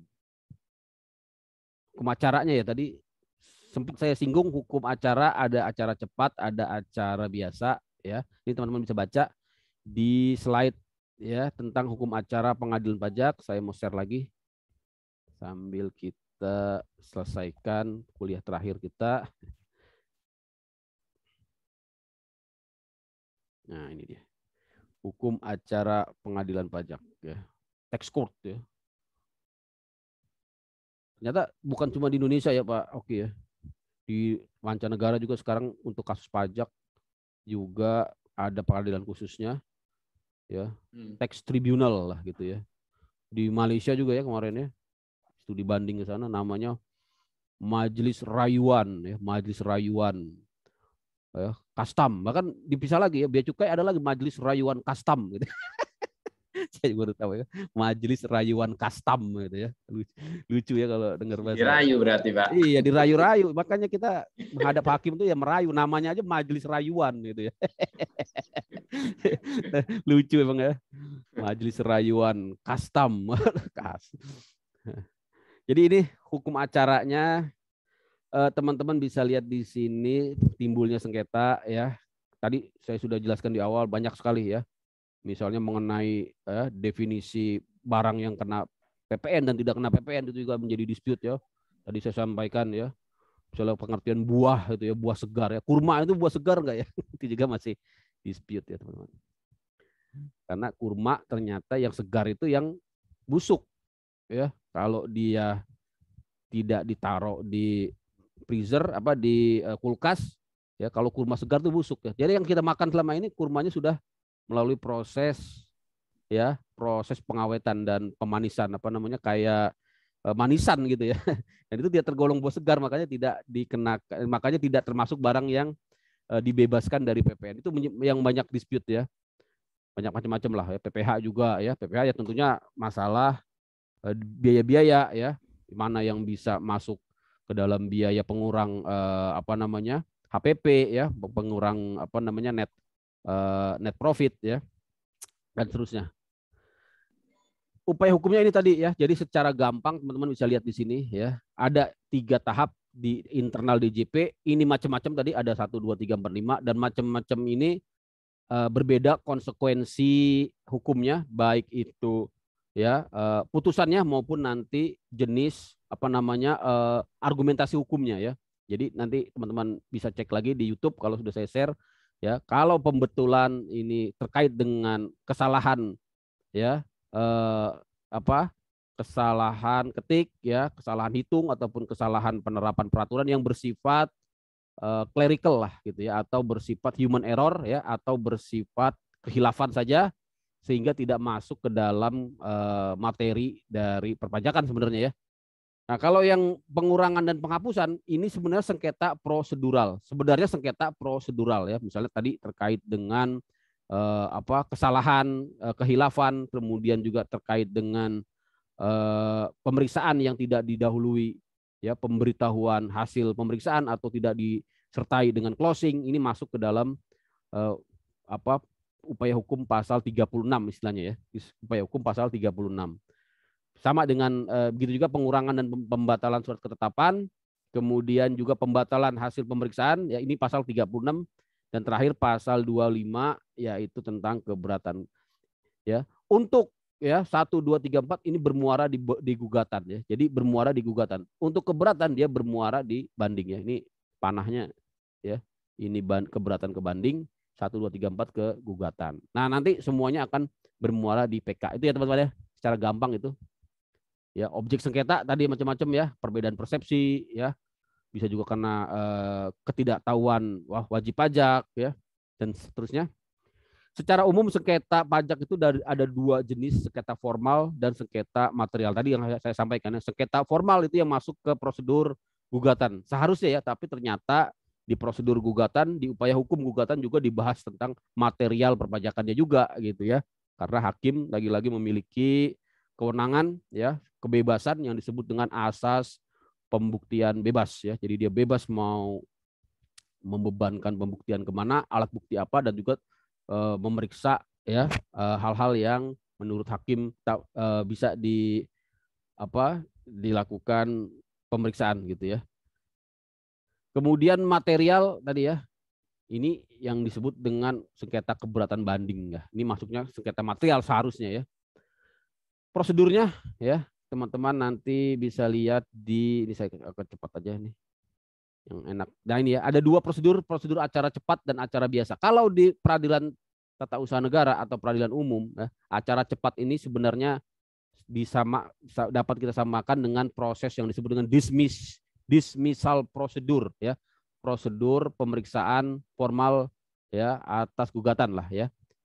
Ini kalau di peradilan tun atau peradilan negeri ini biasanya dilakukan di ya kepanitraan gitu ya, di kepanitraan, misalnya memeriksa ya alat-alat bukti, memeriksa pemateraian ya, memeriksa penandatanganan surat gugatan, memeriksa penandatanganan surat kuasa. Tapi di pengadilan pajak semuanya diperiksa oleh hakim.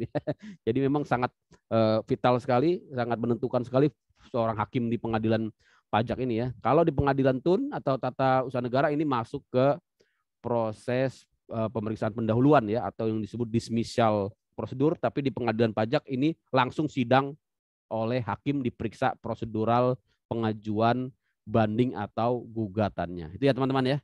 Nanti sesudah proses acara cepat baru masuk ke proses acara biasa. Ya, terkadang tidak harus melalui proses acara cepat, tapi langsung ke acara biasa. Ini kalau di panitera memandang tidak ada prosedural yang cacat ya, maka langsung dilanjutkan ke acara biasa. Di acara biasa pun ya formalnya tetap diperiksa ya, ya. Itu ya teman-teman ya. Jadi kalau acara cepat itu untuk indikasi formal tidak terpenuhi, kemudian untuk gugatan yang tidak diputus dalam jangka waktu 6 bulan ya.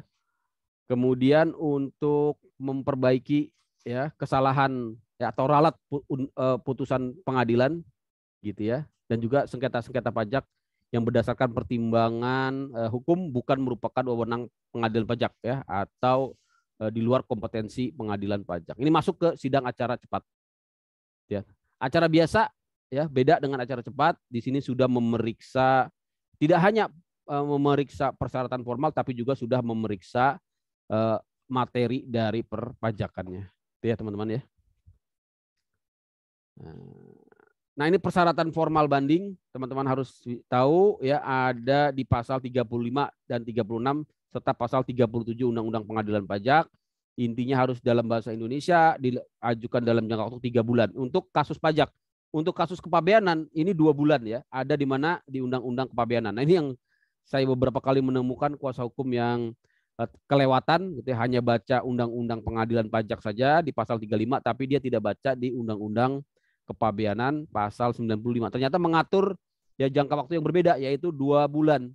Ya, akibatnya ketika dia mengajukan di hari ke-70 ya, atau ke hari ke-80, dia pikir masih 3 bulan, Pak. Coba Pak kuasa hukum baca Undang-Undang Pengadilan Pajak pasal 95. Jadi berlaku asas lex specialis ya.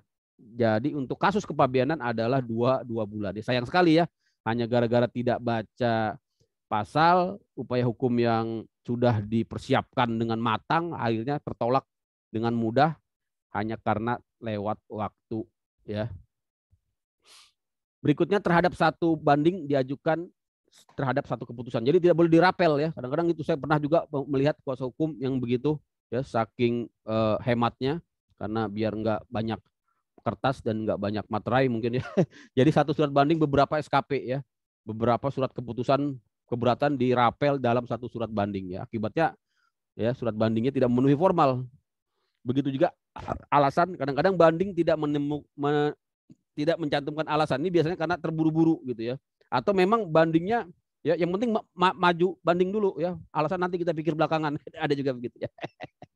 Ini seharusnya secara formal tidak disetujui ya, tidak boleh ya. Tapi ya kadang-kadang hakim juga masih memberikan kelonggaran. Ya sudah, nanti alasannya tolong disempurnakan ya Pak pemohon gitu ya. Biasanya hakim kalau yang ini kadang-kadang hakim masih memberikan toleransi. Dilampirkan. Hanya lagi Pak. Siap, boleh. Berarti kalau sidang pajak ini biayanya murah Pak ya, karena lawannya cuma misalnya Kementerian Betul, Pak. Keuangan ya. Nggak ada banyak pihak kan? Betul, Pak. Jadi memang ini cepat, murah dan sederhana, tapi hasilnya luar biasa. Oh iya. Sama buat kuasa hukum lah gitu ya, buat Pak Hoki dan kawan-kawan lah. Makanya favorit sekarang pengadilan pajak ya. Pantesan rame Pak ya. Rame ya. Tapi tadi Pak ada konsekuensinya juga, kalau untuk yang kalah kan harus bayar 50% ya sanksi, 30%. Nah, itu harus dimitigasi itu ya. Jadi jangan ini juga, jangan cuma sekedar coba-coba ah. Tahu-tahu kena denda nanti. Jadi pengen cepat lulus nih Pak. Tapi kalau nggak mau kena denda, dibayar aja gitu ya, dibayar aja lunas. Jadi walaupun kalah tidak ada konsekuensi kena denda. Tapi kalau menang nggak dapat imbalan bunga juga kalau yang dibayar tapi ini Undang-Undang Cipta Kerja ya. Walaupun dia bayar tapi dia tidak setuju, ternyata tidak dapat imbalan bunga juga ya. Nah, itu itu juga ya peraturan baru itu di Undang-Undang Cipta Kerja. Itu ya Pak Hoki ya. Ya baik Pak, makasih Pak. Ya. Ini ada ketentuan 50% harus bayar pajak, tapi ini sudah tidak berlaku ya, karena di Undang-Undang KUP tadi kita baca di syarat banding di Undang-Undang KUP sudah dianulir. Sekarang sama sekali tidak perlu bayar. Selama dia tidak setuju, tidak ada kewajiban membayar sama sekali. Syaratnya tidak setuju ya. Cukup dengan tidak setuju saja. Tidak perlu bayar. Jadi menunda kewajiban pembayaran ya, tidak timbul hutang pajak sampai nanti ditetapkan inkrah di putusan pengadilan pajak, baru hutang pajaknya menjadi timbul lagi ya. Menarik dong Pak itu Pak, kan lumayan kalau besar. Lumayan, Pak. Betul. Kan lumayan. Banding aja bisa setahun, keberatan setahun ya. Banding lama ya. Setahun itu paling cepat, bisa 2 tahun ya. Nah, tapi tadi ya tambah lama ya, dendanya juga kan. Dendanya tetap kena Pak? Denda kan tetap tadi kena. tidak diproses Pak? Nanti tetap. Kalau putusan pengadilannya menyatakan menolak, nah itu kena denda yang itu Pak, denda yang 50% tadi. Itu aja sih. Kena dendanya. Kalau yang denda 2% per bulan tuh nggak kena. Sebaliknya kalau kita menang di pengadilan pajak atau di keberatan, yang tadinya kita udah terlanjur bayar, kemudian ternyata dinyatakan di putusan keberatan ataupun di putusan banding seharusnya kita tidak bayar, nah kita kita dikasih hadiah lah gitu, bunga lah 2% per bulan dari sejak kita melakukan pembayaran gitu Pak. Ya, baik, Pak. Tapi ada maksimalnya, maksimal selama 24 bulan. Jadi paling gede 48% lah, 48%. Baik Pak, makasih Pak. Ya teman-teman ya. Kemudian untuk gugatan tadi kita sudah bicara, gugatan ini beda dengan banding. Kalau banding kelanjutan dari keberatan ada konsekuensi ya, imbalan bunga dan juga ada konsekuensi denda. Untuk gugatan tidak seperti itu ya, karena objeknya pun berbeda ya. Objeknya tadi terkait dengan ya penagihan pajak dan juga terkait dengan pembetulan dan juga terkait dengan pembatalan tadi ya, atau dapat saya katakan gugatan ini merupakan sengketa prosedural seharusnya gugatan ini sengketa prosedural, jadi hanya menyatakan cacat prosedur kalau putusannya membatalkan suatu surat keputusan pajak ya. Tapi pada prakteknya yaitu di dalam gugatan juga ternyata dibahas juga hitungan-hitungan pajaknya, bahkan hakim memutuskan ya jumlah pajak yang terutang di dalam putusan gugatan. Itu ya teman-teman ya. Ini menjadi ketidakpastian juga artinya akhirnya ya. Jadi untuk gugatan ini beda tadi dengan banding 90 hari. Untuk gugatan ada yang 14 hari, ada yang 30 hari. Teman-teman harus perhatikan di sini. 14 hari kalau terkait dengan penagihan, 30 hari kaitannya dengan keputusan selain penagihan. Itu ya kira-kira ya. Saya kira itu aja. Kemudian persyaratan formalnya ya juga hampir sama dengan banding tadi ya. Bila pemeriksaan persyaratan formal terpenuhi, maka pemeriksaan dilanjutkan ke pemeriksaan persyaratan formal penerbitan keputusan. Jadi kalau formal banding dan gugatannya sudah diperiksa, maka hakim memeriksa formal lagi, tapi bukan formal banding dan gugatan, formal penerbitan banding. Ya, formal penerbitan keputusan keberatan ya, formal penerbitan keputusan gugatan, keputusan pembetulan misalnya. Jadi yang diperiksa formalitasnya tidak hanya formalitas pemohon banding, juga formalitasnya ya Direktorat Jenderal Pajak. Ini juga ya menjadi kesempatan yang besar di fase ini ya untuk ya terutama kuasa hukum ya untuk melakukan pembelaan ya, termasuk juga untuk menyerang untuk mendalilkan gitu ya adanya keputusan ya Direktorat Jenderal Pajak yang tidak sesuai dengan peraturan perundang-undangan. Bisa menggunakan ya norma-norma di Undang-Undang Pengadilan Pajak, bisa juga menggunakan norma-norma di undang-undang selain pengadilan pajak, terutama di Undang-Undang Administrasi Pemerintahan yang sekarang saya lihat itu ya banyak menggunakan hukum tata usaha negara atau hukum administrasi pemerintahan. Biasanya menggunakan syarat sahnya keputusan. Ada 3 tuh ya. Syarat prosedural, ya syarat kewenangan dan syarat substantif. Nah itu nanti ya dikuliti keputusan dari Direktur Jenderal Pajak dengan 3 syarat itu. Saya kira itu ya teman-teman ya. Ini prosesnya. Jadi hakim benar-benar yang memimpin dan juga berkuasa penuh ya di pengadilan itu memeriksa formal banding, memeriksa formal terbanding, memeriksa formal pengajuan keberatan, bahkan proses hulunya itu juga diperiksa. Bagaimana pengajuan keberatan dulu diperiksa lagi di banding. Bagaimana penerbitan SKP juga diperiksa lagi di banding sebelum masuk ke materi. Jadi pemeriksaan formalnya ini berlapis-lapis ya, baru nanti masuk ke materi yang dipersengketakan. Itu ya teman-teman ya.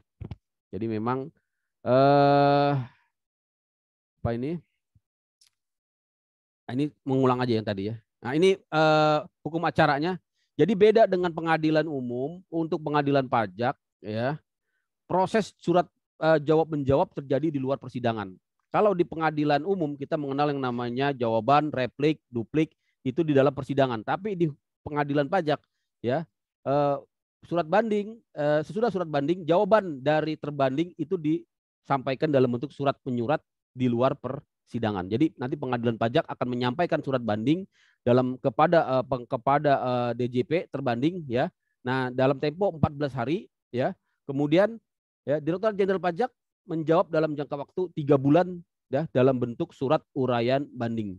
Ya, ini belum ada sidang, masih di luar persidangan. Nanti dari surat uraian banding yang dibuat oleh DJP ya atau jawaban dari DJP ini disampaikan lagi ke pemohon banding secara surat menyurat ya, dan dalam jangka waktu 30 hari ya pemohon banding wajib membuat surat bantahan ya, atau kalau di peradilan umum kita sebut dengan replik ya.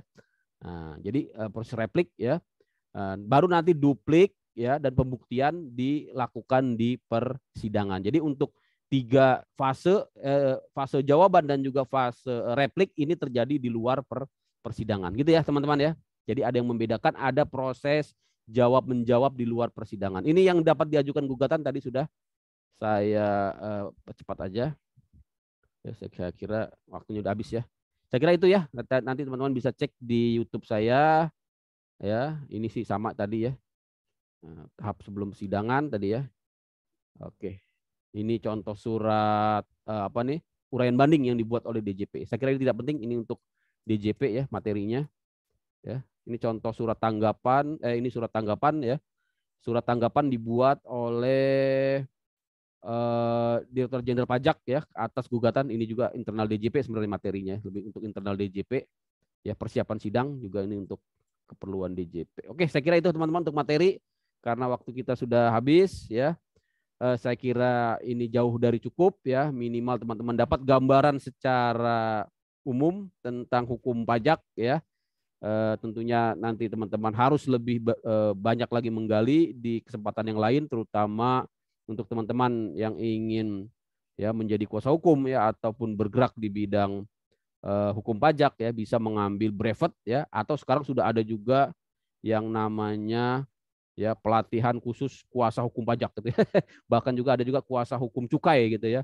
Ada juga kuasa hukum apa namanya kepabeanan. Jadi sekarang sudah sangat spesialis ya, masing-masing dengan adanya undang-undang HPP kemarin ya yang memberikan apa namanya kemudahan ya buat kuasa hukum atau kuasa khusus selama memiliki brevet ataupun kemampuan di bidang kepabeanan di bidang perpajakan dia bisa menjadi kuasa. Makanya sekarang bermunculan ya organisasi-organisasi profesi ya yang dan di satu sisi tentunya teman-teman bisa memanfaatkan itu. Saya kira itu teman-teman, saya akhiri pertemuan ini, sampai jumpa lagi di mata kuliah yang lain dari saya ya. Walaupun sudah selesai kuliah kita bisa tetap terhubung terutama lewat media YouTube lah itu ya.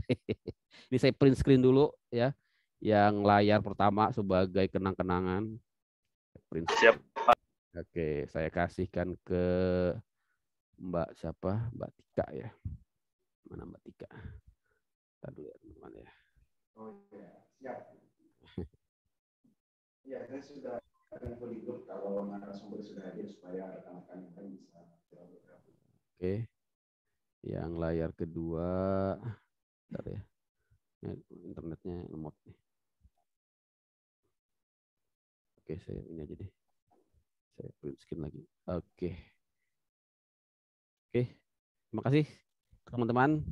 Terima kasih Pak. Ya, sama-sama. Juga Pak Dias ya. Ya, tetap sehat, tetap semangat ya. Jangan lupa ya, jangan lupa bahagia. Ya, silakan yang ingin live, izin, saya juga pamit. Assalamualaikum warahmatullahi wabarakatuh. Selamat sore semuanya. Waalaikumsalam. Terima kasih Pak. Waalaikumsalam warahmatullahi wabarakatuh. Sama.